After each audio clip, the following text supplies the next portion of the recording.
শুভ সকাল আমার প্রিয় বন্ধুরা, কেমন আছো সবাই? আশা করছি ভালো আছো। আমিও খুব ভালো আছি। আমি পূজা। আমার আরও একটি ভিডিওতে তোমাদের অনেক স্বাগত, অনেক ভালোবাসা। তো আজকে শনিবার, আর আজকে যেহেতু মেয়ের স্কুল ছুটি, তো সকাল সকাল মানে উঠিনি, একটু দেরিতে উঠেছিলাম। আজকে মর্নিং ওয়াকে যাইনি। আর দেখো আমার স্নান হয়ে গেছে এদিকে। আর তো আজকে তোমাদেরকে আগের ভিডিওতে বলেছিলাম আমি বড় ঠাকুরের উপোস করেছি। আজকে বার করতে যাব আর কি। আর সেই কারণে এই যে সকাল সকাল স্নান করে নিয়েছি। আর নখ কাটতে হয় আগের দিনকে, এই আগের দিনকে বলছি, আগের দিন কিংবা আজকে। তো আজকে আমি নখটা কেটেছি। আর এদিকে সবার জন্য রান্না বান্না করলাম, করে আর তারপরে এই যে স্নান করে নিলাম। এবারে চলো ঠাকুর পুজোর জোগাড়টা করে নিই, সবটাই তোমাদের সঙ্গে শেয়ার করব। তো তোমরা ভিডিওটা স্কিপ না করে দেখতে থাকো। তো বন্ধুরা, এরই মধ্যে আমার বর বাজার করে নিয়ে চলে এসেছিল ঠাকুর পুজোর। বেশি কিছু আনা হয়নি, এই যে সব রকম ফল একটা করে নেওয়া হয়েছিল, শুধুমাত্র শশায় অনেক কটা নেওয়া হয়েছিল। এছাড়া যেগুলো লাগে সেগুলোই নেওয়া হয়েছিল। আর এদিকে আমি ঠাকুর পুজোটা আগে করে নিচ্ছিলাম, কারণ ঘরের ঠাকুর আগে জল দিয়ে, জল মিষ্টি দিয়ে তারপরে আমি পুজোটা দিতে যাব।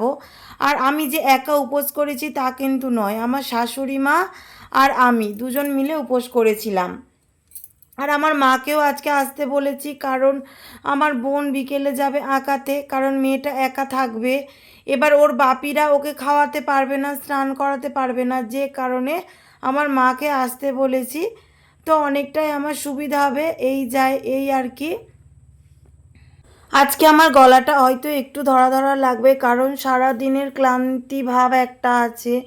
এছাড়া দুদিন ভোর ধরো তেমন কিছু খাওয়া হয়নি। আগের দিনও দেখতেই পেয়েছিলাম আমি কী খেয়েছিলাম, একটু সাবু মাখা খেয়েছিলাম আর সিঙ্গারা, এই খেয়েই সারা দিনটা কাটিয়েছিলাম। আর আজকে তো সকাল থেকে কিছুই খেতে নেই, জল পর্যন্ত আমি খাইনি। মানে এই ঠাকুরে যেগুলো নিয়ম থাকে আর কি, জল পর্যন্ত খাওয়া যাবে না, শুধুমাত্র শিরুনি প্রসাদ যেটা, ওইটা পুজো করে আসার পর খাবো, ব্যাস ওইটুকুই খেয়ে আজকে সারা দিন থাকতে হবে। তো বিয়ের পর থেকে এসে এইখানে দেখছি আমার শাশুড়ি মা এই উপোসটা করে থাকে। তো আমারও ইচ্ছা হয় করি, কিন্তু সাহস পায় না, কারণ এই উপোসটা একটু কঠিন, যে কারণে এই আর কি। তো এ বছরে ভাবলাম কি না, করেই ফেলি।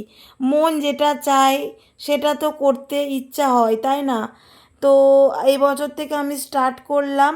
তো দেখা যাক আমি কত দিন পর্যন্ত এই উপোসটা করতে পারি। এই উপোসটা কিন্তু শ্রাবণ মাসে হয়ে থাকে প্রতিটা শনিবার। তোমরা জানো শ্রাবণ মাসে আমি প্রত্যেকটা সোমবার করেছি।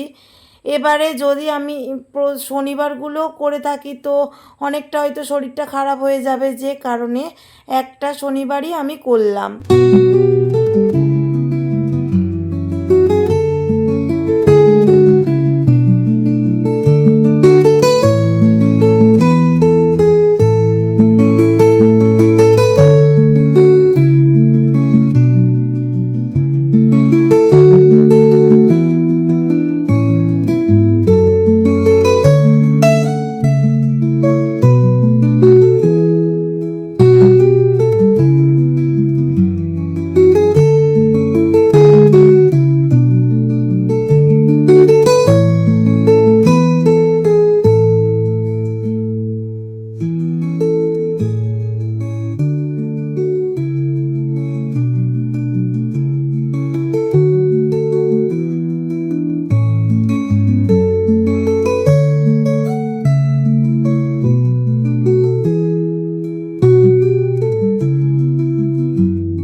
আর আমি তো শিরুনি গুলতে পারি না, যে কারণে আমার শাশুড়ি মা শিরুনিটা গুলে নিচ্ছিল।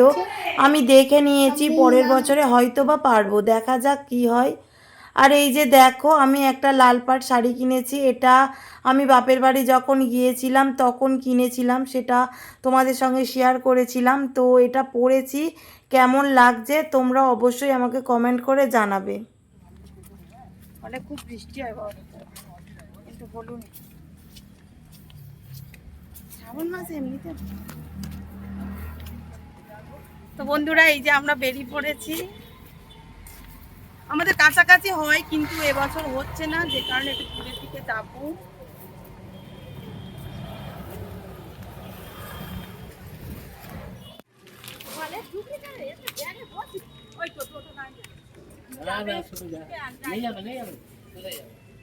দিঘির পাড়ে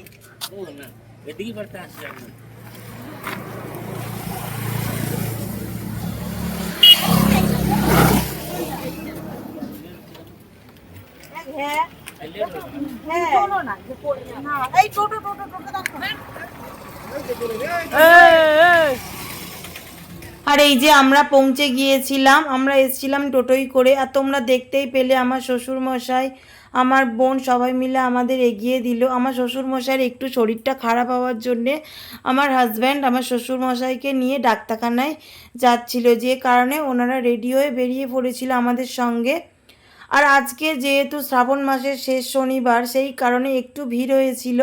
আমি তো এর আগে কোনো দিন করিনি, তো নিয়মকানুন কিছু জানি না, তো আমার শাশুড়ি মা সবটা বলে বলে দিচ্ছিল, সেগুলোই আমি করছিলাম। আর এই যে ঠাকুর তোমাদের সঙ্গে একটু শেয়ার করলাম। আর আমি এদিকে ধূপ মোমবাতি জ্বেলে নিচ্ছিলাম, যেটা প্রতি শনিবারই জ্বালা হয় বড় ঠাকুরের কাছে, সেটা তোমরা জানো। আর আমাদের কাছে যে ঠাকুরটা রয়েছে, বিয়ের আগে শুনেছি আমার শাশুড়ি মা সেখানে ধূপ মোমবাতি দিত প্রতি শনিবার করে গিয়ে। তো বেশ কয়েকটা দিন পর বা মানে লকডাউন হলো, লকডাউনের পর থেকে আমার শাশুড়ি মা বন্ধ করে দিয়েছিল।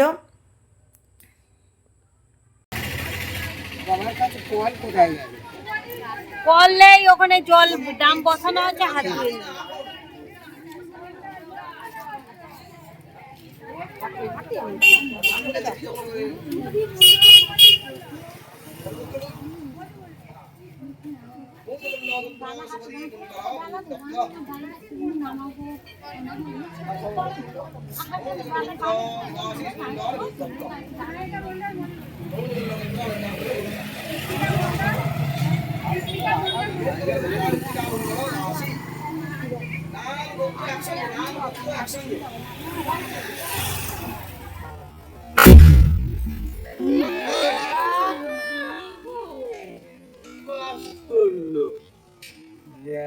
এই যে দেখতেই পেলে কি হলো, ওখানে ছিল একটা লাইটার, তো সেটাই বাস্ট করে ঠিকরে এসেছিল। এইটা এত জোরে ভয় পেয়েছিল যে তোমাদেরকে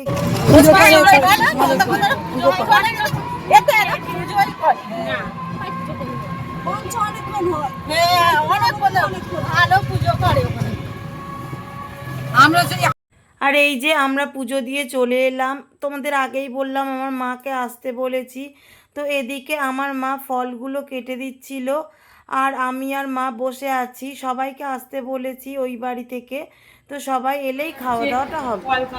তো বন্ধুরা এইসব আমি ফ্রেশ হলাম, স্নান টান করলাম করে, আর এই যে বসে আছি, বসে বসে সবাই মিলে গল্প করছি।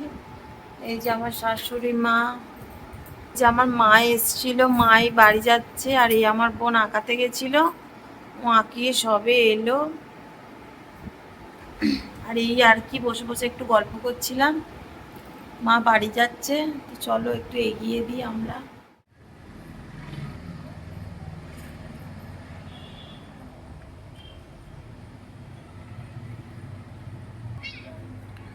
তো ওই যে মা চলে গেল, বোন একটু এগিয়ে দিতে গেল। আমার শরীরটা আর ভালো লাগছে না যে একটু যাব, তো যাই হোক এবারে মেয়েটা আসছে, ওকে একটু খাইয়ে দেখি কি খায়। যেহেতু আজকে শনিবার নিরামিষ, এবারে রান্না বান্না করে সব দিয়ে গেছিলাম। ডাল আসে, ডাল, আলু ভাজা, বেগুন ভাজা এগুলো করে দিয়ে গেছিলাম। এবারে এবেলা দেখি কি খায়। এই যে মেয়েটা দুধ জাল দিচ্ছে, এখন দুধ খাওয়াবো ওকে। ওর আজকে সকালবেলা দুধ দিয়ে যায়নি, আর বিকালবেলা এই যে দুধ দিয়ে গেল, তো দুধটা এখন জাল দিইনি। আর মা চলে গেল, তোমরা দেখতেই পেলে। আর আজকে ভাবছি মেয়েটা আর পড়তে বসাবো না, ভালো লাগে না, শরীরটা খুব ক্লান্ত। এখনো এডিট করতে হবে, অনেক মানে ইয়ে আছে, তো দেখি। আর ওর বাকিরা মুড়ি খাবে বলেছে, ওই খাবে, আজকে আর কিছু খাবার করবে না, ভালো লাগছে না।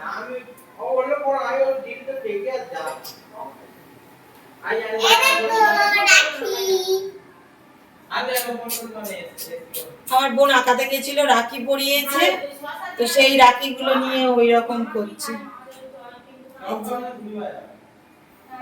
তোমাকে রাখি কিনে দেবো, আসো না? হ্যাঁ,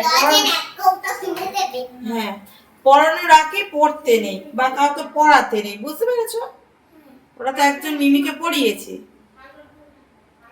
বুঝতে পেরেছো? ওইটা তো মিমিকে একজন পড়িয়েছে, পড়ানো রাখি কাউকে পড়াতে নেই। এটা তো কারো পড়ে না, তাহলে এটা আমি পড়া সবাই পড়িয়েছি এটা আমি তোমাকে পড়াই না পড়তে নেই বললাম না। আমি তো সবাইকে পড়াই না, আমি পড়তে পারবো না আমি মানে আমার বর চলে এসেছিল কারখানা থেকে, আর ওরা দুজনেই খেয়ে নিচ্ছিল, কারণ আমি তো খাবো না। জানো আজকে আমি উপোস করে আছি।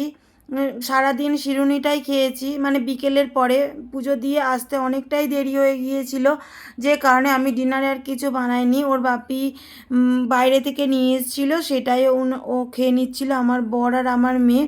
তো এদিকে আমার বরের কাছে আমার মেয়ে খেতে চাইছিল না, যে কারণে আমার বোন ওকে একটু খাইয়ে দিচ্ছিল। তো আজকে ভিডিওটা বন্ধুরা এই পর্যন্ত। যদি আমার ভিডিওটা ভালো লাগে অবশ্যই লাইক কমেন্ট শেয়ার করবে এবং সাবস্ক্রাইব করে পাশে থাকা বেল আইকনটি অবশ্যই প্রেস করে দেবে, যাতে আমার ভিডিওটা সবার আগে তোমার কাছে পৌঁছে যায়। টাটা।